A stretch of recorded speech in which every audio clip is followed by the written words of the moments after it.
നമസ്കാരം. അപ്പോൾ ഇന്നത്തെ വിഷയം ഒരല്പം ഗൗരവമേറിയ വിഷയമാണ്. അയർലൻഡിലേക്ക് ഹെൽത്ത് കെയർ അസിസ്റ്റൻറ്റുമാരുടെ ജോലി വാഗ്ദാനം ചെയ്ത് ഏകദേശം 110 പേർക്ക് ഇപ്പോൾ അയർലൻഡിൽ ഐറിഷ് എംബസി ബാൻ ചെയ്ത് അവസാനം 6.5 കോടി രൂപ പറ്റിച്ചു എന്നുള്ളൊരു പേരിലൊരു വാർത്ത ഇപ്പോൾ നിലവിൽ നിൽക്കുന്നുണ്ട്. സോ അതിനെ സംബന്ധിക്കുന്ന ഒരു വിവരം തരിക എന്നുള്ളതാണ് നമ്മൾ ഈ ഒരു വീഡിയോയിലൂടെ ഉദ്ദേശിക്കുന്നത്. സോ സംഭവം ഇങ്ങനെയാണ്. ഏകദേശം അയർലൻഡിലെ HSEയിലേക്ക് ഇപ്പോൾ HSEയിലേക്ക് ഉടനെ തന്നെ ഈ ഹയറിങ്ങിനൊരു ഫ്രീസ് വരാൻ പോകുന്നുണ്ട് എന്നുള്ള പേരിൽ, അതായത് ആൾക്കാരെ ഹയർ ചെയ്യുന്നതിൽ ഉടനെ തന്നെ ഫ്രീസ് ചെയ്യാൻ പോവുകയാണ്. സോ അതിനു മുന്നേ തന്നെ നമ്മുടെ നാട്ടിലുള്ള ആളുകൾക്ക് ജോലി കൊടുക്കാം എന്നതിൻ്റെ പേരിൽ വാഗ്ദാനം ചെയ്തുകൊണ്ട് HSEയിലെ ഓഫീസർമാർ മുന്നോട്ട് വന്നുവെന്നും അതിൻ്റെ പേരിൽ നമ്മുടെ അയർലൻഡിലുള്ള തന്നെ ഒരു നേഴ്സ് നാട്ടിൽ നിന്നും ആളുകളെ റിക്രൂട്ട് ചെയ്യാനായിട്ട് തുടങ്ങിയെന്നും ലോകത്തിൻ്റെ പല ഭാഗങ്ങളിൽ നിന്നും ഏകദേശം 500ഓളം ഉദ്യോഗാർത്ഥികളിൽ നിന്നും ബന്ധപ്പെട്ടുവെന്നും പൈസ മേടിച്ചുവെന്നുമൊക്കെയാണ് ഇതിൻ്റെ ഒരു കഥയുടെ തുടക്കമെന്ന് പറയുന്നത്.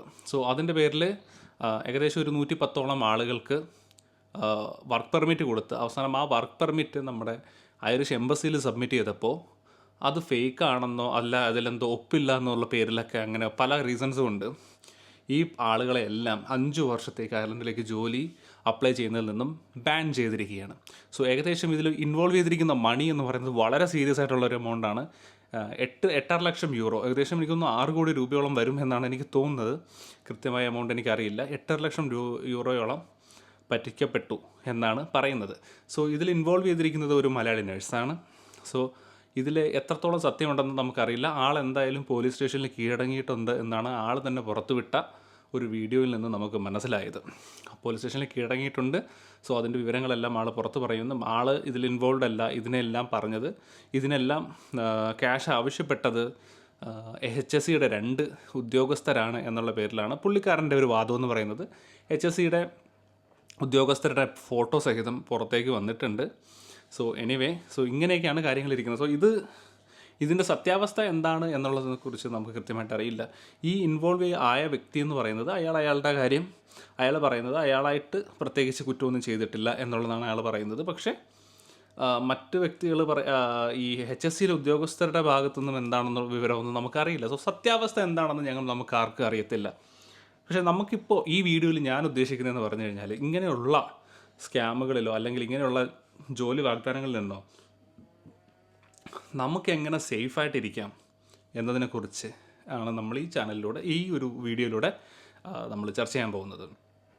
സോ ഇതിനെക്കുറിച്ച് HSEയിലെ ഹയറിംഗ് പ്രോസസ്സിനും കാര്യങ്ങളെക്കുറിച്ചൊക്കെ സംസാരിക്കാനായിട്ട് ഒരു തവണ കൂടെ എൻ്റെ കൂടെ സുജിയുണ്ട്. സുജി HSEയിലാണ് വർക്ക് ചെയ്യുന്നത്. സോ സുജിയുടെ ഒരു ഹയറിംഗ് പ്രോസസ്സിൻ്റെ ഒരു എക്സ്പീരിയൻസും കാര്യങ്ങളൊക്കെ സുജി ഷെയർ ചെയ്യും. സോ അത് നിങ്ങൾക്കും ഒരു ഉപകാരപ്പെടുന്ന ഒരു കാര്യമായിരിക്കും. സോ അതുകൊണ്ട് തന്നെ വീഡിയോ മൊത്തത്തിലായിട്ട് കാണാനായിട്ട് ശ്രമിക്കുക. എനിവേ സുജി ഈ വിവരം പറഞ്ഞല്ലോ എന്താ നടന്നതെന്നുള്ളത്. സോ ഇതിലെന്താണ് സുജിയുടെ ഒരു കേട്ടപ്പോൾ സുജിയുടെ ഒരു റിയാക്ഷൻ എന്തായിരുന്നു? ഭയങ്കര സങ്കടം തോന്നി. കാരണം എല്ലാവരും പുറത്തോട്ട് പോകണം, എവിടെയെങ്കിലും പോയി രക്ഷപ്പെട്ട് ജോലി ചെയ്ത് ജീവിക്കണം എന്ന ആഗ്രഹത്തോടു കൂടി തന്നെയല്ലേ എല്ലാവരും അപ്ലൈ ചെയ്യുന്നത്. അപ്പോൾ നമ്മളത് ചതിയിലാണ് ചെന്ന് പെടുന്നതെന്ന് അറിയുമ്പോഴത്തേക്കും അത് ഒരിക്കലും സഹിക്കാൻ പറ്റാത്തൊരു കാര്യമാണ്. അപ്പോൾ അതും ഇത്രയും ആൾക്കാർ, ഒരു 1-2 അല്ല, ഒരു 100ഓളം ആൾക്കാരെന്നൊക്കെ പറഞ്ഞു കഴിഞ്ഞാൽ ഒന്ന് ചിന്തിക്കാം. അവരുടെ ആ ഒരു എത്ര പേർക്കാണ് ജോലി വാഗ്ദാനം ചെയ്തിട്ട് അവർക്കെല്ലാം ജോലി ഇല്ല എന്നുള്ളൊരു സിറ്റുവേഷൻ ഉണ്ടായെന്ന് പറയുന്നത്. അതിൻ്റെ കൂടെ ഒരു കാര്യം എന്ന് പറയുന്നത്, ഈ കൊടുത്ത കാശ് എന്ന് പറയുന്നത് ഈ പല വ്യക്തികളും വീട്ടിൽ ക്യാഷുള്ള ആൾക്കാരായിരിക്കത്തില്ല.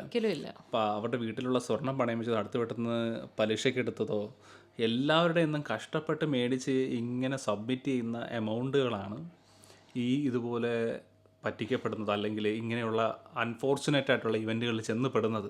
നമ്മൾ പ്രത്യേകം വേറെ കാര്യം ശ്രദ്ധിക്കാമെന്ന് വെച്ച് കഴിഞ്ഞാൽ, നമ്മളിപ്പം നഴ്സസ് എന്ന് പറയുമ്പോഴത്തേക്കും എല്ലാവരും വലിയ ഹൈഫൈ ഫാമിലിയിൽ നിന്ന് വരുന്ന ആൾക്കാരൊന്നും ആയിരിക്കത്തില്ല. നമ്മളെല്ലാം കഷ്ടപ്പെട്ട് ജീവിക്കാൻ വേണ്ടിയിട്ട് വരുന്ന ഓരോ അതുകൊണ്ടാണല്ലോ നമ്മൾ നഴ്സുമാർ വേറെ രാജ്യങ്ങളോട് പോകുന്നതും രക്ഷപ്പെടാൻ വേണ്ടി നോക്കുന്നത്. അപ്പം ആ ആൾക്കാരെ തന്നെ ചൂസ് ചെയ്ത് പറ്റിക്കുക എന്ന് പറഞ്ഞു കഴിഞ്ഞാൽ അത് ഭയങ്കരമായിട്ടുള്ള ഒരു കഷ്ടമാണ്. ഇവിടെ പണ്ട് പൊതുവേ ഒരു സംസാരം ഉണ്ടായിരുന്നു.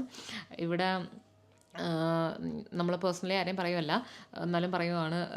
അതായത് ഇപ്പോൾ വൈഫ് ഏതെങ്കിലും ഹോസ്പിറ്റൽസിലോ നഴ്സിംഗ് ഹോമുകളിലോ വർക്ക് ചെയ്യുന്നുണ്ടെങ്കിൽ അവരെല്ലാം ഏജൻസ് ആണെന്നാണ് പറയുന്നത്. അപ്പോൾ ഇവർക്കെല്ലാം റിക്രൂട്ട് ചെയ്യാനായിട്ട് അവകാശമുണ്ട്, എല്ലാവരും റിക്രൂട്ട് ചെയ്ത ആൾക്കാരെ കൊണ്ടുവരുന്നു എന്നാണ് എല്ലാവരും ഇവിടെ പറഞ്ഞുകൊണ്ടിരുന്നത്. അപ്പോൾ അതിൽ ഒരു കാര്യം എന്ന് പറഞ്ഞാൽ ഇപ്പോൾ ആൾക്കാരെ റിക്രൂട്ട് ചെയ്യുന്നതിൽ നമ്മളതിനല്ല. കാരണം റിക്രൂട്ട് ചെയ്യാം, അതിപ്പോൾ അവർ ചെയ്തോട്ടെ, അത് കുഴപ്പമില്ല. പക്ഷേ ഈ ഹ്യൂജ് സം ഓഫ് മണി എന്ന് പറയുന്നത്, ഇത്രയും പൈസ ഒരാളുടെ കയ്യിൽ നിന്ന് എന്തിനു മേടിക്കുന്നു എന്നുള്ളതാണ്. കാരണം ഇത്രയും എമൗണ്ട് ക്യാഷ് മേടിച്ചിട്ട് അത് ഇവിടെ വന്ന് അത് തിരിച്ചടയ്ക്കുക എന്ന് പറയുന്നത് തന്നെ ഒരു 1-2 വർഷത്തേക്ക് അത് ഭയങ്കര വലിയ ടാസ്ക്കാണ്. പിന്നെ വേറൊരു കാര്യം എന്ന് വെച്ചിട്ടുണ്ടല്ലോ വെച്ചാൽ, അതായത് ഇപ്പം നമ്മളിപ്പോൾ ഒരാളെ നമുക്ക് റിക്രൂട്ട് ചെയ്യേണ്ട കാര്യമില്ല. കാരണം നമ്മളിപ്പോൾ ഒരു അത്രയും വലിയ പൊസിഷനിലല്ല എന്നുണ്ടെന്നുണ്ടല്ലോ. അതായത് ഇപ്പോൾ ഞാനിപ്പോൾ ഒരു ഹോസ്പിറ്റലിൻ്റെയോ അല്ലെങ്കിൽ ഞാനൊരു നഴ്സിംഗ് ഹോമിൻ്റെയോ ഏറ്റവും ടോപ്പ് ലെവലിൽ നിൽക്കുന്നത്, അതായത് എനിക്കൊരു റിക്രൂട്ട് ചെയ്യാൻ പറ്റുന്ന ഒരു പൊസിഷനിൽ ഇരിക്കുകയാണെങ്കിലാണ് ഞാൻ റിക്രൂട്ട് ചെയ്യുന്നത്. എനിക്ക് ചെയ്യാൻ പറ്റും. ഇപ്പം നമ്മളൊരു നേഴ്സാണ് അല്ലെങ്കിൽ നമ്മൾ നേഴ്സായിട്ട് വർക്ക് ചെയ്യുന്ന ഒരാളാണെന്നുണ്ടെങ്കിൽ നമുക്ക് ചെയ്യാൻ പറ്റുന്നൊരു കാര്യമാണ് നമുക്ക് റെഫർ ചെയ്യാം. അതായത് ഇപ്പം നമ്മുടെ റിലേറ്റീവ്സ് ഉണ്ട് അല്ലെങ്കിൽ നമ്മുടെ ഫ്രണ്ട്സ് ഉണ്ട്, നമുക്ക് ഇങ്ങനെയുള്ള ആൾക്കാരൊക്കെ ഉണ്ടെങ്കിൽ നമുക്ക് ഇവരെ റെഫറൻസ് കൊടുക്കാം. അതായത് ഓക്കെ, ഇത് എൻ്റെ റെഫറൻസിൽ വരുന്ന ഒരു ആളാണ്. അപ്പം ഇവിടുത്തെ ഒരു ഗുണമെന്ന് പറഞ്ഞു കഴിഞ്ഞാൽ, നമ്മളിപ്പോൾ ഒരാളെ റെഫറൻസ് ചെയ്യുവാണെന്നുണ്ടെങ്കിൽ, ഇപ്പം ഞാനിപ്പോൾ എൻ്റെ ഒരു റിലേറ്റീവോ അല്ലെങ്കിൽ എൻ്റെ ഒരു ഫ്രണ്ടോ ഇവിടെ ഉള്ള അല്ലെങ്കിൽ നാട്ടിൽ നിന്നുള്ള ഒരാളെ ഇവിടെ ഒരു റിക്രൂട്ട്മെൻറ്റ് നടക്കുന്ന സമയത്ത് ഞാൻ ഒരാളെ റെഫർ ചെയ്യുന്നു. അപ്പം ഞാൻ എൻ്റെ മെയിലിൽ നിന്നാണ് ഞാൻ കൊടുക്കുന്നതെന്നുണ്ടെങ്കിൽ എനിക്ക് അതിൻ്റേതായിട്ടുള്ള ഗുണങ്ങളുണ്ട്. അപ്പോൾ ഞാനിപ്പം HSCയിലോട്ടാണ് ഞാൻ കൊടുത്തത്, അല്ലെങ്കിൽ ഞാനിപ്പോൾ വർക്ക് ചെയ്യുന്ന ഹോസ്പിറ്റലിൽ നിന്നാണ് റിക്രൂട്ട്മെൻറ്റ് നടക്കുന്നുണ്ടെങ്കിൽ ഞാൻ ഒരാളെ റെഫറൻസ് ചെയ്ത് കൊടുക്കുമ്പോൾ എനിക്ക് അതിൻ്റേതായിട്ടുള്ള ഗുണമുണ്ടായിരിക്കും. ഓക്കെ, അത് ശരിയാണ്, ഞാൻ അംഗീകരിക്കുന്നത്. പക്ഷേ അവർക്കിപ്പോൾ നാട്ടിൽ നിന്ന് ഒരാളെ റിക്രൂട്ട് ചെയ്യാൻ പറ്റുന്നു എന്നുണ്ടെങ്കിൽ സോ അത് ചെയ്തോട്ടെ. പക്ഷെ ചെയ്യുമ്പോൾ അതിലൊരു മാന്യത വേണം, ഒരു ന്യായം വേണം. പറഞ്ഞാൽ ഇപ്പോൾ അതിപ്പോൾ അവർ ചെല്ലുന്നു, ഒരാളെ അവർ റിക്രൂട്ട് ചെയ്യുന്നു. ചിലപ്പോൾ അതിൻ്റെ ഒരു ചെറിയൊരു സമ്മ എന്നുള്ള നിലയിൽ 1 ലക്ഷമോ 2 ലക്ഷമോ മേടിക്കുന്നതിൽ നമുക്ക് കുഴപ്പമില്ല, അത് ആളുടെ നിന്ന് മേടിച്ചോട്ടെ. അതിനോടൊപ്പം തന്നെ അവർക്ക് ഈ വരുന്ന കമ്പനി, ഈ ഹോസ്പിറ്റലിൽ നിന്നോ നഴ്സിംഗ് ഹോമിൽ നിന്നോ കൂടെ പൈസ കിട്ടും, അവർക്ക് കുറച്ച് ക്യാഷ് ഉണ്ടായിക്കോട്ടെ, കുഴപ്പമില്ല. പക്ഷേ ഇവിടെ നടക്കുന്നതെന്ന് പറഞ്ഞാൽ നമ്മുടെ ഒരു നാട്ടിൽ നിന്ന് ഞാൻ ഒരുപാട് പേരെ പരിചയപ്പെട്ടിട്ടുണ്ട് ചേച്ചാ. എന്ന് വെച്ചാൽ നമ്മൾ ഇവിടെ വർക്ക് ചെയ്തുകൊണ്ടിരിക്കുന്ന ഒരുപാട് പേരെ കാണുമ്പോൾ അവരോടൊക്കെ ചോദിക്കുമ്പോൾ അവർ പറഞ്ഞതെന്ന് വെച്ച് കഴിഞ്ഞാൽ, ഞങ്ങൾ നാട്ടിൽ നിന്ന് കയറി വന്നപ്പോൾ 5 ലക്ഷം രൂപയും 6 ലക്ഷം രൂപയൊക്കെ കൊടുത്തിട്ടാണ് ഈ കയറി വരുന്നത്. 6 ലക്ഷം മാത്രമല്ല, 12 ലക്ഷം കൊടുത്തത് മാത്രമല്ല, 12 ലക്ഷം രൂപ കൊടുത്തിട്ട് അവരിവിടെ വന്നിട്ട് അവരുടെ പെർ അവർ ഓരോ മണിക്കൂറിനും ഓരോ യൂറോ വെച്ചിട്ട് ഇവിടെ വന്ന വ്യക്തിന് ശേഷം ഈ ഏജന്റുമാര് അവർ മേടിച്ചുകൊണ്ടിരിക്കുന്ന ഇങ്ങനെയുള്ള വളരെ ലീച്ചസ്, അത് പറഞ്ഞാൽ നമ്മുടെ ഈ അട്ടകളെ പോലെ ചോര കുടിക്കുന്ന ചില ടീമുകൾ വരെ ഉണ്ട് ഇവിടെ. സോ ഇങ്ങനെയുള്ള ആളുകളുടെ അടുത്ത് നമുക്ക് ഭയങ്കരമായിട്ടുള്ളൊരു വിരോധമുണ്ട്. കാരണം നിങ്ങൾ ഒരാൾക്കൊരു ജോലി കണ്ടെത്തി കൊടുക്കുന്നു, ശരി, നിങ്ങൾ അതിൻ്റെ കൂടെ ഒരു ക്യാഷ് ഉണ്ടാക്കുന്നു, I am not against it, നിങ്ങൾ ചെയ്തോ, നിങ്ങൾക്കൊരു അവസരമുണ്ട്. പക്ഷേ അതിലൊരു ന്യായം വേണം, ഒരു മാന്യത വേണം, ഒരു ഇതൊക്കെ വേണം. ഇപ്പോഴും സ്റ്റിൽ ആൾക്കാർ കയറി വരുമ്പോൾ ഇവരെല്ലാം കൊടുക്കുന്നത് പറഞ്ഞാൽ 5, 6, 7 ലക്ഷം രൂപ. ഈ ഹെൽത്ത് കെയർ അസിസ്റ്റന്റ് ആയിട്ട് വരുന്ന സമയത്ത് പോലും നമ്മളിവിടെ ലക്ഷങ്ങൾ പൈസ കൊടുത്തിട്ട് കയറി വരുന്ന ആൾക്കാരെ നമ്മൾ പരിചയപ്പെട്ടിട്ടുണ്ട്. ശരിക്കും പറഞ്ഞു കഴിഞ്ഞാൽ നമ്മളുടെ പ്രോസസ്സിന് ശരിയാണ്, നമുക്ക് ടൈം ലൈക്ക് പൈസയുടെ ആവശ്യമുണ്ട്. നമ്മളൊരു പ്രോസസ്സ് ചെയ്യുന്ന സമയത്ത് നമുക്കറിയാം, ഏത് രാജ്യത്തോട്ട് പോകണമെന്നുണ്ടെങ്കിലും അതിൻ്റെ VFS എല്ലാം നമുക്ക് അടയ്ക്കാനായിട്ടൊരു ഫീസ് ഉണ്ടായിരിക്കും. നമ്മുടെ പ്രോസസ്സ് പേപ്പർ വർക്ക്സിനെല്ലാം നമുക്ക് കുറച്ച് പൈസ ഉണ്ടായിരിക്കും. അതും ഭയങ്കര ബൾക്ക് എമൗണ്ടുകളൊന്നും ലക്ഷങ്ങളൊന്നും അടയ്ക്കേണ്ട ഒരു സിറ്റുവേഷൻ ഇല്ല. നമ്മൾ അടയ്ക്കണം, പൈസകൾ അടയ്ക്കണം. ഇപ്പോൾ ലൈക്ക് സ്റ്റുഡൻസിൻ്റെ കേസ് എന്ന് പറയുമ്പോൾ ഡിഫറെൻ്റ് ആണ്. സ്റ്റുഡൻസുമായിട്ട് നമ്മളിത് കമ്പയർ ചെയ്യേ വേണ്ട. കാരണം സ്റ്റുഡൻസ് പൈസ മുടക്കിയേ വരാൻ പറ്റുള്ളൂ. ഈ വർക്കിന് വരുന്ന ആൾക്കാരെന്ന് പറയുമ്പോഴത്തേക്കും എല്ലാ സിറ്റുവേഷൻസിലും നമ്മൾ പൈസ കൊടുക്കേണ്ട ആവശ്യമില്ല. പിന്നെ പ്രത്യേകിച്ച് നമ്മൾ നേരിട്ട് ലൈക്ക് ഇപ്പോൾ ഒരു ഹോസ്പിറ്റലിൽ നമുക്ക് നേരിട്ട് ഒരു ജോലിക്ക് നമ്മൾ അപ്ലൈ ചെയ്യണമെന്നുണ്ടെങ്കിൽ ഒരിക്കലും അവർ നമ്മളുടെ പൈസ നമ്മുടെ അടുത്ത് ചോദിക്കത്തില്ല. പൈസ ചോദിക്കുന്നതും ഇല്ല. നമ്മളിവിടെ വന്നു കഴിയുമ്പോഴത്തേക്കും നമുക്ക് എത്ര രൂപ ചിലവായിട്ടുണ്ട്, അതായത് നമ്മുടെ രജിസ്ട്രേഷൻ്റെ ഫീസ്, നമ്മുടെ ലാംഗ്വേജ് ടെസ്റ്റിൻ്റെ ഫീസ്, അതേ കണക്ക് തന്നെ നമ്മുടെ ഫ്ലൈറ്റ് ടിക്കറ്റ്, ഇതെല്ലാം നമുക്ക് തിരിച്ചു തരുന്നതായിരിക്കും. അതിനോടൊപ്പം തന്നെ ഈ ഹെൽത്ത് കെയർ അസിസ്റ്റന്റ്മാരെ കൊണ്ടുവരുമ്പോൾ ഇത്രയും ക്യാഷുകൾ മേടിക്കുന്നുണ്ട്. 6-7 ലക്ഷം രൂപയൊക്കെയല്ല ഇപ്പോൾ റീസെൻ്റിലേക്ക് മേടിച്ചായിട്ടാണ് നമ്മൾ കേൾക്കുന്നത്. സോ ഈ പൈസ കൊടുത്ത് ഇത്രയും അവർ വരുന്നതെന്ന് പറഞ്ഞാൽ ജനറൽ പെർമിറ്റിലാണ് എല്ലാവരും കയറി വരിക. സോ നമ്മുടെ പ്രതീക്ഷ എന്താണ്, ഒരു യൂറോപ്യൻ രാജ്യത്ത് ഗൾഫിൽ പോകുന്ന നടക്കില്ല. ഗൾഫ് എന്ന് പറയുന്നത് നമുക്ക് ട്രിവാൻഡ്രം ടു എറണാകുളം നമ്മൾ ട്രെയിനിൽ പോകുന്നത്ര ദൂരെയുള്ള നാട്ടിലോട്ട് തിരിച്ചൊന്ന് വരാനായിട്ട് വളരെ അടുത്ത് കിടക്കുന്ന ഒരു സ്ഥലമാണ്. പക്ഷേ യൂറോപ്പ് എന്ന് പറഞ്ഞു കഴിഞ്ഞാൽ ഏകദേശം 13 മണിക്കൂർ യാത്രയുടെ സമയം മാത്രമല്ല, ലക്ഷക്കണക്കിന് രൂപയാണ് അങ്ങോട്ടും ഇങ്ങോട്ടുള്ള ടിക്കറ്റ് എന്ന് പറയുന്നത്. സോ ഇത്രയും ദൂരെ കിടക്കുന്ന രാജ്യത്ത് ഒരാൾ വരുന്നു എന്ന് പറഞ്ഞു കഴിഞ്ഞാൽ അവരുടെ ഫാമിലിയെ കൂടെ കൊണ്ടുവരിക, ഇവിടെ വന്ന് സെറ്റിൽ ആവുക എന്നുള്ളൊരു പ്രതീക്ഷയിലായിരിക്കും വരുന്ന ഇത്രയും ലക്ഷങ്ങൾ കൊടുത്തിട്ട്. പക്ഷേ അവർക്ക് ഈ ഒരു ശമ്പളം വെച്ചിട്ട് ഇപ്പോൾ ഒരു ഫാമിലിയിൽ എന്ന് പറയുമ്പോൾ ചിലപ്പോൾ എത്ര പേരുണ്ട്, 2-3 മക്കളുണ്ടാവും, അവരൊരു ഹസ്ബൻഡ് ഉണ്ടാവും, അല്ലെങ്കിൽ ഒരു വൈഫ് ഉണ്ടാവും. ഇവരെല്ലാം കൊണ്ടുവരണമെന്നുണ്ടെങ്കിൽ ഈ ഹെൽത്ത് കെയർ അസിസ്റ്റന്റുമാരുടെ ശമ്പളം വെച്ചിട്ട് എല്ലാവരും സ്പോൺസർ ചെയ്യുക എന്ന് പറഞ്ഞു കഴിഞ്ഞാൽ ഇറ്റ്സ് ഇമ്പോസിബിൾ. കാരണം നമ്മളിപ്പോൾ നമ്മുടെ നേഴ്സുമാർക്ക് 58 പെർ ഇയർ 58,000-60,000 യൂറോ ശമ്പളമുള്ള നേഴ്സുമാർ അവരുടെ ഫാമിലിയെ കൊണ്ടുവരാനായിട്ട് ബുദ്ധിമുട്ടുന്നതായിട്ട് നമ്മൾ കഥകൾ കേൾക്കുന്നുണ്ട്. സോ അതിനിടയിലാണ് നമ്മളൊരു ഹെൽത്ത് കെയർ അസിസ്റ്റൻറ്റ് ഇത്രയും ലക്ഷം രൂപ കൊടുത്ത് അയർലൻഡിലെ ഹൈ കോസ്റ്റ് ലിവിങ്ങിൽ ഇവിടെ വരാനായിട്ട്. കാരണം ഇവിടെ ലിവിങ് കോസ്റ്റ് നമ്മൾ പല വീഡിയോസിലായിട്ട് ചെയ്തിട്ടുണ്ട്. ലിവിങ് കോസ്റ്റ് ഭയങ്കര കൂടുതലാണ് അയർലൻഡിൽ. നമ്മളിപ്പോൾ ചെറിയൊരു സാധനം മേടിക്കണമെന്നുണ്ടെങ്കിൽ നമ്മൾ എന്തായാലും ഇവിടെ €1 കുറഞ്ഞൊരു സാധനങ്ങൾ നമുക്ക് ഇവിടെ ഒരു കടകളിലും മേടിക്കാനില്ല. പണ്ട് ഞങ്ങൾ ഷോപ്പിങ്ങിന് പോകുന്ന സമയത്ത് നമുക്കറിയാം, നമ്മൾ അരി മേടിക്കണമെന്നുണ്ടെങ്കിൽ ഒരു 85 സെൻറ്റിനൊക്കെ നമുക്ക് ഒരു പാക്കറ്റ് അരി മേടിക്കാനാണ്. ഇന്നിപ്പോൾ അതുപോലും നമുക്ക് പറ്റത്തില്ല. ആ ഒരു സിറ്റുവേഷനിൽ ഇപ്പോൾ പാല് മേടിക്കണമെങ്കിൽ തന്നെ നമ്മൾ എങ്ങനെയാലും മിനിമം ഒരു €3 കൊടുക്കേണ്ടി വരും. ഭയങ്കര കോസ്റ്റ്ലിയാണ് എന്ന് പറഞ്ഞിട്ട് നിങ്ങളെ ഇങ്ങോട്ട് വരണ്ടെന്ന് പറഞ്ഞ് ഓടിക്കുന്നതൊന്നുമല്ല. നിങ്ങൾക്ക് വരാം, നിങ്ങൾക്ക് ഇവിടെ നല്ല ഓപ്പർച്യൂണിറ്റീസ് ഉണ്ട്, നല്ലൊരു ലൈഫ് ലീഡ് ചെയ്യാം, വളരെ ഹൈ ക്വാളിറ്റി ഓഫ് ലൈഫ് എല്ലാം നമുക്ക് ഇവിടെ കിട്ടും. പക്ഷേ ഇങ്ങനെയുള്ള നമ്മുടെ കയ്യിൽ നിന്ന് കാശ് ഇത്രയും അടിച്ചു മാറ്റുന്ന ഏജൻറ്റുകൾ എങ്ങനെയെങ്കിലും പോയി രക്ഷപ്പെടണം എന്നുള്ള രീതിയിൽ നമ്മൾ കൊടുക്കുന്ന ആളുകളെയാണ് ഇവർ ടാർഗറ്റ് ചെയ്യുന്നത്. ഇങ്ങനെയുള്ള ആളുകൾ ടാർഗറ്റ് ചെയ്യുന്നതെന്ന് പറഞ്ഞാൽ നമ്മൾ എങ്ങനെയെങ്കിലും എത്ര രൂപ വേണമെങ്കിലും കൊടുത്ത് നമ്മുടെ കുടുംബം വിറ്റ് വരെ വരാൻ തയ്യാറാണ്, ഡെസ്പറേറ്റ് ആയിട്ട് നിൽക്കുന്ന ആളുകളാകുമ്പോൾ ഒരിക്കലും കാശുള്ളവൻ ഇത്രയും കാശ് ചിലവാക്കി വരത്തില്ല. അത് ഞാൻ ശ്രദ്ധിച്ചുള്ളൊരു കാര്യമാണ്. കാശുള്ളവൻ ഒരിക്കലും ഇത്രയും കാശ് ചിലവാക്കി വരത്തില്ല. പക്ഷെ കാശില്ലാത്തവൻ എവിടെന്നെങ്കിലും കാശ് ഒപ്പിച്ച് രക്ഷപ്പെടണം എന്നുള്ള രീതിയിൽ വരും. സോ അങ്ങനെയുള്ള ആളുകളെ ഇവർ ടാർഗറ്റ് ചെയ്യത്തുള്ളൂ. സോ നിങ്ങൾ ദയവ് ചെയ്ത് ഇങ്ങനെയുള്ള കാര്യങ്ങളിൽ വളരെ വിജിലന്റ് ആയിരിക്കുക. ശരിയാണ്, നമ്മളൊരു ഏജന്റ് ഫീസ് കൊടുക്കണം, മാന്യമായിട്ടുള്ളൊരു തുക നമ്മൾ കൊടുക്കണം. അതൊക്കെ നമ്മൾ ശരിയാണ്, അവർക്കും ഫീസ് ഉണ്ട്. കാരണം അവർ നമുക്ക് ജോലി കണ്ടുപിടിച്ച് തരുന്നു, നമ്മൾ അവർക്കൊരു ഫീസ് കൊടുക്കണം. പക്ഷേ ഈ 5 ലക്ഷം രൂപ 6 ലക്ഷം രൂപ കൊടുത്ത് വരിക എന്ന് പറഞ്ഞു കഴിഞ്ഞാൽ അതൊരിക്കലും ഇവിടെ അതിൻ്റെ ആവശ്യമില്ല. കാരണം നമുക്കിവിടെ എല്ലാം ഫ്രീ റിക്രൂട്ട്മെൻറ്റ്സ് ഉണ്ട്. എനിക്കറിയാവുന്ന ഒരുപാട് ഫ്രണ്ട്സ് ഉണ്ട് വെച്ചാൽ ലൈക്ക് മിഡിൽ ഈസ്റ്റിൽ വർക്ക് ചെയ്യുന്ന ആൾക്കാർ. ഇവരെല്ലാവരും വന്നതെന്ന് വെച്ച് കഴിഞ്ഞാൽ ലിങ്ക്ഡിനിലൊക്കെ ഡയറക്റ്റ് അപ്ലൈ ചെയ്ത് ജോബ് വേക്കൻസീസ് ഉള്ള സമയത്ത് അവർ ഡയറക്റ്റ് അപ്ലൈ ചെയ്ത് ഇവിടുത്തെ HSCയിൽ വർക്ക് ചെയ്യുന്ന ഒരുപാട് നഴ്സസിനെ എനിക്കറിയാം. അപ്പോൾ അങ്ങനെയും നമുക്ക് ചാൻസസ് ഉണ്ട്. നമ്മൾ കീപ്പ് ഓൺ ഹണ്ടിങ് എന്നുള്ളതാണ് ഏറ്റവും മെയിനായിട്ടുള്ളൊരു കാര്യം. പിന്നെ അതേ കണക്ക് തന്നെ HSCയുടെ ഒരു പ്രത്യേകത എന്ന് പറഞ്ഞു കഴിഞ്ഞാൽ, HSC എന്ന് പറയുമ്പോൾ HSCയുടെ മാത്രമല്ല യൂറോപ്പിൻ്റെ ഒരു പൊതുവായ ഒരു റൂളെന്ന് പറഞ്ഞു കഴിഞ്ഞാൽ ഇവിടെ സ്റ്റാഫ് ഷോർട്ടേജ് ഉണ്ട്. അതിപ്പോൾ ഏത് ഡിപ്പാർട്ട്മെൻറ്റ് ആയിക്കോട്ടെ, ഇപ്പോൾ നഴ്സിംഗ് ആണെങ്കിലും അല്ലെങ്കിൽ ഇപ്പോൾ മാർക്കറ്റിംഗ് ആണെങ്കിലും അല്ലെങ്കിൽ പോട്ടെ ഒരു IT ആണെങ്കിൽ തന്നെ ഒരു ജോബ് വേക്കൻസി ഉണ്ടെന്നുണ്ടെങ്കിൽ ഇവിടുത്തെ നല്ല പൊതുവായി യൂറോപ്പിലെ ഒരു നിയമം എന്ന് വെച്ച് കഴിഞ്ഞാൽ അവരത് പബ്ലിക്കാക്കി അതിൻ്റെ ഒരു അഡ്വർടൈസ്മെൻറ്റ് കൊടുത്തിരിക്കണം. തീർച്ചയായിട്ടും അത് ഇവിടുത്തെ ഒരു റൂളാണ്. അതിപ്പോൾ നമ്മൾ ഇവിടുത്തെ അയർലൻഡിലെ മാത്രമല്ല ഏത് രാജ്യത്തെ ഒരു റൂള് തന്നെയാണ്. ഒരു അഡ്വർടൈസ്മെൻറ്റ് കൊടുത്ത് അവിടുന്ന് മാക്സിമം കാൻഡിഡേറ്റ്സിനെ അവർ എടുക്കും, ഇൻ്റർവ്യൂസ് കണ്ടക്ട് ചെയ്യും. അതിൽ കിട്ടുന്ന ഏറ്റവും ബെസ്റ്റ് ഓഫ് ഇൻ്റർവ്യൂവിലെ ഏറ്റവും ബെസ്റ്റ് ഏതാണോ അതിലാണ് അവർ സെലക്ഷൻ കൊടുക്കുന്നത്. അപ്പോൾ ഇവരെ ഒരു പബ്ലിക്കായിട്ട് ഒരു റിക്രൂട്ട്മെൻറ്റ് കൊടുത്ത് ലൈക്ക് ഇങ്ങനെ ഒരു റിക്രൂട്ട്മെൻറ്റ് നടക്കുന്നു എന്നുള്ളൊരു ആഡ് കൊടുത്തിട്ടില്ല എന്നുണ്ടെങ്കിൽ അത് പൊട്ടയാണെന്ന് നമ്മൾ വിശ്വസിക്കാം. കാരണം വെച്ച് കഴിഞ്ഞാൽ എപ്പോഴും ഒരു ആഡ് കൊടുത്തതിന് ശേഷം മാത്രമാണ് അത് ഏത് ജോലിയിലാണെങ്കിലും ഇവരെടുക്കത്തുള്ളൂ. എസ്പെഷ്യലി ജനറൽ പെർമിറ്റിന് അതൊരു ബാധകമായിരിക്കത്തില്ല. പക്ഷേ ജനറൽ പെർമിറ്റിന് അത് ബാധകമാണ്. ജനറൽ പെർമിറ്റിലെ ജോലി ആദ്യം നമ്മൾ അയർലൻഡിലുള്ള ആളുകൾ ഉണ്ടോ എന്ന് നോക്കണം, ഇത് ചെയ്യണം, നമ്മൾ അഡ്വർടൈസ് ചെയ്യണം, പിന്നെ യൂറോപ്യൻ യൂണിയനിൽ അഡ്വർടൈസ് ചെയ്യണം. അതും കഴിഞ്ഞിട്ടാണ് പുറത്തുനിന്ന് എടുക്കുന്നത്. പിന്നെ വേറൊരു പ്രത്യേകത എന്ന് പറഞ്ഞു കഴിഞ്ഞാൽ പൊതുവായിട്ട് ലൈക്ക് നഴ്സസ് ആണ് ഇവിടെ ഏറ്റവും കൂടുതലും വരുന്നത്. അതുകൊണ്ട് തന്നെ ഞാൻ പറഞ്ഞൊരു കാര്യം, ഇപ്പോൾ HSCയുടെ ഇൻ്റർവ്യൂസ് നടക്കുകയാണെന്നുണ്ടെങ്കിൽ അവർ നേരത്തെ ഒരു അഡ്വർടൈസ്മെൻറ്റ് കൊടുത്തിരിക്കും. ഇവിടെ ഇൻ്റർവ്യൂസ് നടക്കുന്നുണ്ട്, ഇവിടെ സ്റ്റാഫ് ഷോർട്ടേജ് ഉണ്ടെന്ന് പറഞ്ഞാൽ അവരൊരു അഡ്വർടൈസ്മെൻറ്റ് കൊടുക്കും. രണ്ടാമത്തെ ഒരു കാര്യം, അവർ നേരിട്ടായിരിക്കും പോയി ഇൻ്റർവ്യൂ അറ്റൻഡ് ചെയ്യുന്നത്. മോസ്റ്റ് ഓഫ് ദ കേസസിലും അവർ നേരിട്ട് പോയി ഇൻ്റർവ്യൂവിന് കാൻഡിഡേറ്റ്സിന് അവർ ആഡ് കൊടുത്തതിന് ശേഷം നമ്മുടെ CV എല്ലാം അയച്ചു കൊടുക്കുമല്ലോ, അതനുസരിച്ച് അവർ നമ്മൾ ഇൻ്റർവ്യൂവിന് കോൾ ഉണ്ടായിരിക്കും. എന്നിട്ട് ഐദർ നേരിട്ട് പോയിരിക്കും. ഇപ്പോൾ പണ്ട് കോവിഡ് ആയിരുന്ന സമയത്തൊക്കെയാണ് സ്കൈപ്പ് ഇൻ്റർവ്യൂസൊക്കെ കൂടുതലും കൊടുത്തിട്ടുണ്ടായിരുന്നത്. ബാക്കി മാക്സിമം ആൾക്കാരും അവരിപ്പോൾ നമ്മുടെ കേരളത്തിലാണെങ്കിൽ തന്നെ നമ്മുടെ എറണാകുളത്തൊക്കെ വെച്ച് ഒരുപാട് ഇൻ്റർവ്യൂസ് അയർലൻഡിലോട്ട് വേണ്ടിയിട്ട് ഇപ്പം എൻ്റെ മാനേജേഴ്സ് വരെ പറഞ്ഞിട്ടുണ്ട് അവർ നാട്ടിൽ പോയിട്ട് റിക്രൂട്ട്മെൻറ്റ് നടത്തിയിട്ട് വന്നിട്ടുണ്ടെന്ന്. അപ്പോൾ അവർ നേരിട്ട് പോയി അവർ റിക്രൂട്ട്മെൻറ്റ് നടത്തും.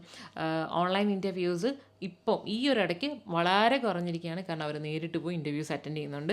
ഇപ്പം അഡാപ്റ്റേഷന് വന്നുകൊണ്ടിരിക്കുന്ന ആൾക്കാരെന്ന് പറഞ്ഞാൽ അവർ ലൈക്ക് 1 ഇയർ മുന്നേ മിഡിൽ ഈസ്റ്റിൽ പോയിട്ട് ഇൻ്റർവ്യൂസ് അറ്റൻഡ് ചെയ്ത് അവിടുന്ന് നേരിട്ട് പോയി ഇൻ്റർവ്യൂ അറ്റൻഡ് ചെയ്ത് അവിടുത്തെ കാൻഡിഡേറ്റ്സാണ് ഇപ്പോൾ ഇവിടെ അഡാപ്റ്റേഷന് വന്നുകൊണ്ടിരിക്കുന്ന ആൾക്കാർ പൊതുവായിട്ട് വന്നുകൊണ്ടിരിക്കുന്നത്. അപ്പോൾ നമ്മൾ ശ്രദ്ധിക്കേണ്ട ഒരു കാര്യം എന്ന് വെച്ച് കഴിഞ്ഞാൽ ഈ ഫേക്ക് ആയിട്ടുള്ളത് കണ്ട് അല്ലെങ്കിൽ ഇവിടെ ഉള്ള ആരെങ്കിലും ഉണ്ടെങ്കിൽ അവരോട് ചോദിക്കുക, ഇത് കറക്റ്റ് ആണോ, ഇങ്ങനെ ഒരു കാര്യം ഇവിടെ നടക്കുന്നുണ്ടോയെന്ന്. എപ്പോഴും ഒരു സെക്കൻഡ് തോട്ട് എടുത്തിട്ട് മാത്രം തീരുമാനം എടുക്കാനേ ഞാൻ പറഞ്ഞത്. കാരണം ഇത്രയും പൈസ ലോസ്. ഇതിൽ ഞാനൊരു കാര്യം പറയാം. അഥവാ നിങ്ങൾക്ക് എന്തെങ്കിലും സംശയങ്ങൾ, അയർലൻഡിലെ വരാനുള്ള സംശയങ്ങളും കാര്യങ്ങളും എന്തെങ്കിലും ഉണ്ടെന്നുണ്ടെങ്കിൽ നമ്മുടെ ഒരു ഗ്രൂപ്പുണ്ട്, വാട്സാപ്പ് ഗ്രൂപ്പുണ്ട്. ഞാനതിൻ്റെ ലിങ്ക് താഴെ കമൻറ്റിൽ കൊടുത്തേക്കാം. നിങ്ങൾ ആ ഗ്രൂപ്പിൽ ജോയിൻ ചെയ്തോളൂ. ആ ടെലഗ്രാമിൻ്റെ ലിങ്ക് ഞാൻ കൊടുത്തേക്കാം, അതിലും ജോയിൻ ചെയ്തോളൂ. നിങ്ങൾക്ക് എന്തെങ്കിലും ഡൗട്ട് ഉണ്ടെന്നുണ്ടെങ്കിൽ നിങ്ങൾക്ക് അവിടെ പോസ്റ്റ് ചെയ്യാം. അവിടെ അയർലൻഡിൽ വർഷങ്ങളായിട്ട് താമസിക്കുന്ന ഒരുപാട് മലയാളികളുള്ള ഗ്രൂപ്പാണത്.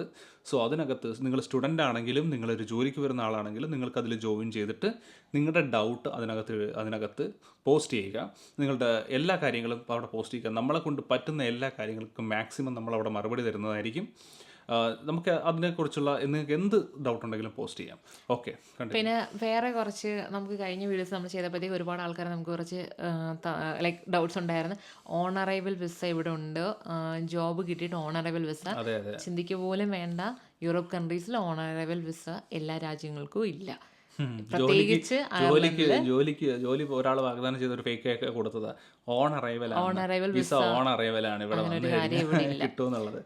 ഒരിക്കലും കിട്ടത്തില്ല, ഒരിക്കലും ഇല്ല. അങ്ങനെ ഒരു കാര്യം ഇവിടെ ഇല്ല. ഓൺ അറൈവൽ വിസ ഇവിടെ കൊടുക്കാറ്. നമ്മളിപ്പം മിഡിൽ ഈസ്റ്റ് കൺട്രീസിൽ പോകുകയാണെങ്കിൽ നമുക്കറിയാം, അവിടെ ഇപ്പോൾ യൂറോപ്പിൽ നിന്നിട്ട് പോകുന്ന ആൾക്കാരാണെന്നുണ്ടെങ്കിൽ നമുക്ക് അവിടെ ഓൺ അറൈവൽ വിസാസ് ഉണ്ട്. പക്ഷേ അതേ കണക്ക് അയർലൻഡിലോട്ട് കയറി വരുന്ന ആൾക്കാർക്ക് ഓൺ അറൈവൽ വിസ ഇല്ല എന്നുള്ള കാര്യം നമ്മൾ ശ്രദ്ധിക്കണം.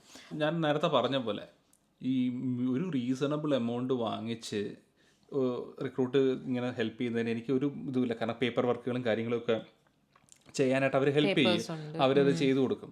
സോ അതിലെനിക്കൊരു വിഷയമല്ല, നമുക്കതൊരു വിഷയമല്ല, നമുക്കത് കൊടുക്കാവുന്ന കേസാണ്. പക്ഷേ നിങ്ങൾ ഈ ഒരുപാട് കാശ് കാരണം അതൊരു ഭയങ്കര ബുദ്ധിമുട്ടുള്ളൊരു കാര്യമാണ്. ചെറിയ എമൗണ്ട് മേടിക്കുന്ന വിഷയമല്ല. കാരണം നമുക്ക് എല്ലാവർക്കും ചിലപ്പോൾ ലിങ്ക്ഡിൻ വഴി എത്താൻ പറ്റിയെന്ന് വരില്ല, എല്ലാവർക്കും ഇത് ഒരിടത്ത് കണ്ടെത്താൻ പറ്റിയെന്ന് വരില്ല, എല്ലാവർക്കും അവർ മിടുക്കുണ്ടാവണമെന്നില്ല. അപ്പോൾ നമുക്കൊരു ഹെൽപ്പിംഗ് ഹാൻഡ് എന്നുള്ള നിലയിൽ ഒരാൾ വരുമ്പോഴത്തേക്കും നമ്മളതിൽ പോയി ചെയ്യുന്നത് ഇറ്റ്സ് ഓക്കെ, അത് നല്ലൊരു കാര്യം. പക്ഷേ എന്തിനാണ് ഇത്ര എമൗണ്ട് കൊടുക്കുമ്പോൾ നിങ്ങൾ ചോദിക്കുക, ഇത് വർത്താണോ ഇത്ര എമൗണ്ട് കൊടുത്ത് നിങ്ങൾക്ക് വരുന്നത്? കാരണം നിങ്ങൾക്ക് ഈ ജോലി ചിലപ്പോൾ കിട്ടാതിരിക്കാം. ഈ ജോലി കിട്ടിയില്ലെങ്കിൽ നിങ്ങളുടെ അവസ്ഥ എന്താവും എന്നുള്ളത് കൂടെ നല്ലപോലെ ആലോചിച്ചിട്ട് വേണം നമ്മൾ ഇങ്ങനെയുള്ള കാര്യങ്ങൾക്ക് മുന്നോട്ട് പോകാനായിട്ട്. പിന്നെ പൊതുവായിട്ട് ഒരു കാര്യം ഉണ്ടെന്നുണ്ടെങ്കിൽ എപ്പോഴും അയർലൻഡ് വെബ്സൈറ്റിൽ കയറി നോക്കുകയാണെന്നുണ്ടെങ്കിൽ പുതിയ അപ്ഡേറ്റ്സുകളെല്ലാം അതിൻ്റെ അകത്തുണ്ടായിരിക്കും. നമ്മൾ ഇപ്പോൾ NMBAയുടെ വെബ്സൈറ്റിൽ കയറി കഴിഞ്ഞാൽ NMBAയുടെ പറ്റിയിട്ടുള്ള കാര്യങ്ങളെല്ലാം ഉണ്ടായിരിക്കും. HSCയുടെ വെബ്സൈറ്റിൽ കയറി നോക്കിക്കഴിഞ്ഞാൽ HSCയുടെ കാര്യങ്ങളെല്ലാം ഉണ്ടായിരിക്കും.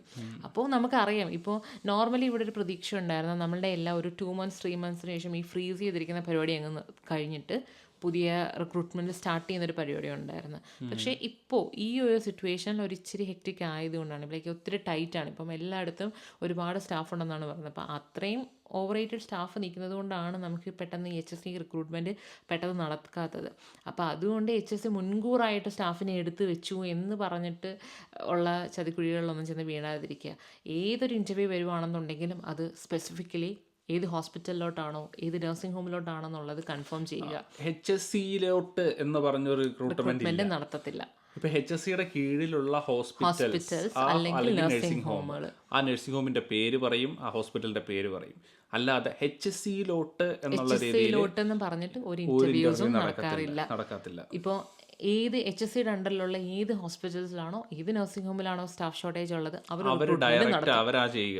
റിക്രൂട്ട്മെന്റ് നടത്താൻ സമയത്ത് അവരുടെ പേര് ഇപ്പം നമ്മൾ ഏത് നഴ്സിംഗ് ഹോമിൻ്റെ പേരാണോ അവിടെ ഉണ്ടായിരിക്കുന്നത് ആ നഴ്സിംഗ് ഹോമിൻ്റെ പേര് മെൻഷൻ ചെയ്തിട്ട് അവിടേക്ക് ആൾക്കാരെ ആവശ്യമുണ്ട് എന്ന് പറഞ്ഞിട്ടാണ് അവർ പബ്ലിഷ് ചെയ്യുന്നത്. അപ്പം ഒരിക്കലും HSCയിലോട്ട് ആളെ എടുക്കുന്നതെന്ന് പറഞ്ഞിട്ട് എടുക്കാൻ പാടില്ല. പിന്നെ അതേ കണക്ക് തന്നെ ലൈക്ക് ഒരുപാട് ഏജൻസികളുണ്ട്. നമ്മളിപ്പം ജെനുവിൻ ആയിട്ടുള്ള ഒരുപാട് ഏജൻസികളുണ്ട്. ലൈക്ക് ഇന്ത്യൻ ഗവൺമെൻറ്റിൻ്റെ തന്നെ ഒരുപാട് ഏജൻസീസ് ഉണ്ട്. അവിടെയൊക്കെ നമ്മൾ കൊടുക്കുകയാണെന്നുണ്ടെങ്കിൽ നമ്മൾക്കൊരു 100% ഷ്യൂരിറ്റി ഉണ്ട്. കാരണം നമ്മുടെ കയ്യിൽ വേറെ പൈസ ഒന്നും അവർ നമ്മുടെ കയ്യിൽ നിന്ന് മേടിക്കുന്നില്ല. ഫ്രീ റിക്രൂട്ട്മെൻ്റ് ആണ് അവർ ലിങ്ക് ചെയ്തിരിക്കുന്നത്. ഇപ്പം നമ്മുടെ ഇന്ത്യൻ ഗവൺമെൻറ്റിൻ്റെ തന്നെ ഒരുപാട് റിക്രൂട്ട്മെൻറ്റ് ഏജൻസീസ് ഉണ്ട്. അവർ ഡയറക്റ്റ് നമ്മുടെ ഇവിടുത്തെ HSC ആയിട്ട് ലിങ്ക് ചെയ്തിട്ട് ഇവിടുത്തെ ഹോസ്പിറ്റൽസിലോട്ടാണ് അവർ റിക്രൂട്ട് ചെയ്ത് സ്റ്റാഫിനെ കൊടുക്കുന്നത്. അപ്പോൾ അത് നമുക്ക് വിശ്വസിക്കാം. കാരണം അവരുടെ ഇപ്പം ഞാൻ പേരൊന്നും ഒരു ഏജൻസിയുടെ പേര് പറഞ്ഞില്ല, പക്ഷേ അങ്ങനെയുള്ള വിശ്വസിക്കാവുന്ന ഏജൻസിയിലെ നമ്മൾ ഏൽക്കുകയാണെന്നുണ്ടെങ്കിൽ ഡെഫിനറ്റ്ലി നമുക്ക് അവിടെ ഒരു ജോലി കിട്ടും. അതിപ്പോൾ ഇന്നിപ്പോൾ ഇത്രയും ക്രൈസിസ് ഉണ്ട്, നമ്മളിപ്പോൾ ഇവിടെ വെയിറ്റ് ചെയ്യുന്നു, നമ്മളെ ഇൻ്റർവ്യൂ പാസ്സായി, നമ്മുടെ പേപ്പർ വർക്ക്സ് എല്ലാം ക്ലിയർ ആണെന്നുണ്ടെങ്കിൽ ഡെഫിനറ്റ്ലി ഇന്നല്ലെങ്കിൽ നാളെ നമുക്കിവിടെ കയറി വരാൻ പറ്റും. പക്ഷേ അല്ലാതെ ഇൻഡിവിജ്വലായിട്ട് നടത്തുന്ന പല ഏജൻസികളെ നമ്മൾ കുറച്ചും കൂടെ ഒന്ന് കെയർഫുൾ ആയിരിക്കണം. നിങ്ങൾക്ക് ഇപ്പം അറിയാം, ഇപ്പം എല്ലാവർക്കും ഒരുപാട് കണക്ടിവിറ്റി നല്ല കൂടുതലാണ്. നമ്മളിപ്പോൾ ഒരു ഇൻസ്റ്റഗ്രാമോ അല്ലെങ്കിൽ ഒരു ഫേസ്ബുക്കോ എടുത്ത് ചോദിച്ച്, ഫേസ്ബുക്കിലെ പേജസ് ഇഷ്ടം പോലെ ഉണ്ട്, നമ്മൾ അതിലൊരു ചുമ്മാ ഒരു മെസ്സേജ് ഇട്ടാൽ മതി, ആരെങ്കിലും അതിന് മറുപടി തരാതിരിക്കത്തില്ല. അപ്പോൾ ഇന്ന് ഇത്രയും ഒരു അവൈലബിലിറ്റീസ് ഉണ്ടെങ്കിലും നമ്മളെല്ലാം ചതിക്കുഴികളിൽ പോയി വീഴുന്നുണ്ട്. അപ്പോൾ ഇച്ചിരി കൂടെയൊക്കെ ഒന്ന് കെയർഫുൾ ആയിരിക്കുക എന്നാണ് ഞാൻ പറയുന്നത്. പ്രത്യേകിച്ച് നഴ്സസ്. കാരണം ഇവിടെ വരുന്ന ഒരു എന്താ പറയുന്ന ഒരു 50% ആൾക്കാരും നഴ്സസ് ആയിരിക്കും കയറി വരുന്നത്. പക്ഷെ ഒരു കാര്യമുണ്ട്, നേഴ്സുമാരുടെ ജോലി ഏകദേശം എല്ലാം ഇത് ജെനുവിൻ ആയിരിക്കും സത്യം പറഞ്ഞാൽ, ക്യാഷ് പോയാലും. പക്ഷേ കെയർഫുൾ കെയർഫുൾ ആയിരിക്കേണ്ടത് ശരിക്കും മറ്റു ജോലിക്കാരാണ്. കാരണം നാട്ടിൽ നിന്നുള്ള റിക്രൂട്ട്മെന്റ് വളരെ കുറവാണ് മറ്റു ജോലികൾക്ക്. നാട്ടിൽ നിന്ന് നഴ്സുമാർക്കും ഇപ്പോൾ ഹെൽത്ത് കെയർ അസിസ്റ്റന്റുമാർക്കും ചെറുതായിട്ട് റിക്രൂട്ട്മെന്റ് ഒക്കെ നടക്കുന്നുണ്ട്. പക്ഷേ മറ്റു പല ജോലികൾക്കും ഈവൻ IT പോലും നാട്ടിൽ നിന്നുള്ള റിക്രൂട്ട്മെന്റ് വളരെ കുറവാണ്. സോ ഇവിടെ നാട്ടിൽ നിന്ന് നമുക്ക് പൂ പറിക്കാൻ ജോലിയുണ്ട്, പച്ചക്കറി പറിക്കാൻ ജോലിയുണ്ടെന്നൊക്കെ പറഞ്ഞ് ഇറച്ചി വെട്ടാൻ ജോലിയുണ്ടെന്നൊക്കെ പറഞ്ഞിട്ടൊക്കെ നാട്ടിൽ നിന്നൊക്കെ കുറേ റിക്രൂട്ട്മെന്റ് ഇത് ചെയ്യുന്നുണ്ട്. സോ അതൊന്നും ജെനുവിനായിട്ട് വരുന്നൊരു കേസേ അല്ല. അതൊരിക്കലും അവിടെ നിങ്ങൾ കയറി വരാൻ പറ്റുന്ന. ഇവിടെ ഈ ബുച്ചർമാർക്കൊക്കെ ഇപ്പോൾ ജനറൽ പെർമിറ്റ് കൊടുക്കുന്നുണ്ട്. പക്ഷേ അത് നാട്ടിൽ നിന്ന് ഇതുവരെ റിക്രൂട്ട്മെന്റ് ഒന്നും അങ്ങനെ ചെയ്യുന്നില്ല. ഇതിന്റെ പേരിൽ കുറെ പേര് ക്യാഷ് അടിക്കുന്ന കഥകളൊക്കെ നമ്മൾ കേൾക്കുന്നുണ്ട്. സോ നിങ്ങൾ ദയവ് ചെയ്ത് നിങ്ങൾ പോയി അതിലൊന്നും പെടാതിരിക്കുക. ഇതിപ്പോ വേറൊരു കാര്യം നമ്മൾ ശ്രദ്ധിക്കണമെന്ന് വെച്ച് കഴിഞ്ഞാൽ, ഇത് നമ്മുടെ അയർലൻഡിൽ മാത്രം നടക്കുന്ന കാര്യമല്ല, UK ഇതുപോലത്തെ ഒരുപാട് ഇൻസിഡൻസ് നടക്കുന്നുണ്ട്. ഇപ്പോൾ ജർമ്മനി നോക്കുകയാണെങ്കിൽ ജർമ്മനിയിൽ ഒരുപാട് ഇൻസിഡൻസ് നടക്കുന്നുണ്ട്. എല്ലായിടത്തും ഇത് നടക്കുന്നുണ്ട്. പക്ഷെ നമ്മൾ കുറച്ചുകൂടെ ഒന്ന് അലേർട്ടായിരിക്കുക. കാരണം നമുക്കൊരു ജോലി തരുന്ന സമയത്ത് ഇത് ജെനുവിൻ ആണോ എന്ന് കൺഫേം ചെയ്ത്, പൈസ ചോദിക്കുന്നവരാണെന്നുണ്ടെങ്കിൽ ഒരു സെക്കൻഡ് ചോയ്സ് ചെയ്യുക, ആരോടെങ്കിലും ഒന്ന് ചോദിക്കുക. ഇതേ കണക്ക് ഇത്രയും പൈസ ചോദിക്കുന്നുണ്ട്, നമ്മൾ പൊതുവായിട്ട് ഇൻ്റർവ്യൂ അറ്റൻഡ് ചെയ്യുമ്പോൾ ഇത്രയും പൈസ ഇവിടെ കൊടുക്കണം. ഞാൻ പറയുന്നില്ല പൈസ കൊടുക്കാതെ ഫ്രീ ആയിട്ട് ആരും നമുക്കൊന്നും ചെയ്തു തരത്തില്ല. കുറച്ച് പൈസ കൊടുക്കണം. അതൊരു ഏജന്റ് ഫീ എന്നുള്ള രീതിയിൽ നമ്മൾ പൈസ കൊടുക്കണം. അത് ഈ ബൾക്ക് അമൗണ്ട്സ് ഒന്നും കൊടുക്കേണ്ട ഒരു കാര്യമില്ല. ശമ്പളത്തിന്റെ ഒരു പകുതിയൊക്കെ കൊടുക്കണമെന്ന ഒരു മണിക്കൂറിന് ഇത്ര ഇങ്ങനെയുള്ള അവന്മാരെയൊക്കെ നമ്മൾ എന്താ പറയാനാണ്. ഇവരെയൊക്കെ ഇവിടത്തെ വലിയ വലിയ ടീമുകളാണ് ഇവരൊക്കെ. അതും ശരിയാണ്. നമ്മള് പറഞ്ഞ് ഇവരെയൊക്കെ ഇവിടുത്തെ വലിയ ആൾക്കാരാണ്. പക്ഷെ നമ്മൾ അവരെയൊക്കെ ആരെയും നമ്മൾ പേരെടുത്ത് പറഞ്ഞല്ല. പക്ഷെ ചെയ്യുമ്പം കുറച്ച് ഇത് പല പ്രാവശ്യം നമ്മൾ പറയണം ഇങ്ങനെ ഓരോ ന്യൂസ് കേൾക്കുമ്പോഴത്തേക്ക് പറയണം തോന്നുന്നുണ്ടെങ്കിലും പിന്നെ നമ്മൾ വിചാരിക്കും, നമ്മൾ പല വീഡിയോസ് മുന്നേ ഇട്ടിട്ടുണ്ട്. നമ്മളിങ്ങനെ ഇതിലെ വീടല്ലേ എന്ന് പറഞ്ഞിട്ട് ഒരുപാട് വീഡിയോസ് ഇട്ടിട്ടുണ്ട്. പക്ഷെ എന്നാൽ തന്നെയും വീണ്ടും നമ്മൾ ആൾക്കാരെ ഒന്ന് പറഞ്ഞ് ഒന്നും കൂടെ ഒന്ന് റിമൈൻഡ് ചെയ്യുകയാണ്, പ്ലീസ് ഇങ്ങനത്തെ കാര്യങ്ങളൊന്നും പോയി വീടരുത്. ഒരു സെക്കൻഡ് ചോയ്സ് എപ്പോഴും എടുക്കുക, ഒരു ഒപ്പീനിയൻ എപ്പോഴും എടുക്കുക. ഒന്ന് പോയി ഒന്ന് അന്വേഷിക്കുക. കാരണം അറിയാമല്ലോ, either ഫേസ്ബുക്കോ ഇൻസ്റ്റഗ്രാമോ ഏതെങ്കിലും ഒരു നമ്മുടെ വാട്സാപ്പ് ഗ്രൂപ്പിലേക്ക് സോഷ്യൽ മീഡിയയിൽ എവിടെയെങ്കിലും ഒന്ന് തപ്പിയിട്ട് ഇങ്ങനെ ഒരു കാര്യം ഉണ്ടോയെന്ന് ഉറപ്പാക്കിയതിനു ശേഷം മാത്രം പൈസ കൊടുക്കാവുള്ളൂ. അവസാനം ഇപ്പോൾ ഇതേ ലാസ്റ്റ് വന്നൊരു ന്യൂസ് എന്ന് പറഞ്ഞാൽ ബാൻ ചെയ്തെന്നാണ് പറഞ്ഞിരിക്കുന്നത്. അപ്പോൾ ഇനിയിപ്പോൾ ഒരു 5 years അവർക്ക് ഇവിടെ കയറാൻ പോലും പറ്റത്തില്ല. പൈസയും പോയി അയർലൻഡിലോട്ട് ഒരിക്കലും 5 വർഷത്തേക്ക് വരാനും പറ്റത്തില്ല. അതാണ് അവസ്ഥ. So that's all. ഇപ്പോൾ ഈ വീഡിയോയിൽ ഇത്ര മാത്രമേ ഉള്ളൂ. കൂടുതൽ വിഷയങ്ങളുമായിട്ട് നമുക്ക് വീണ്ടും കാണാം. ബൈ.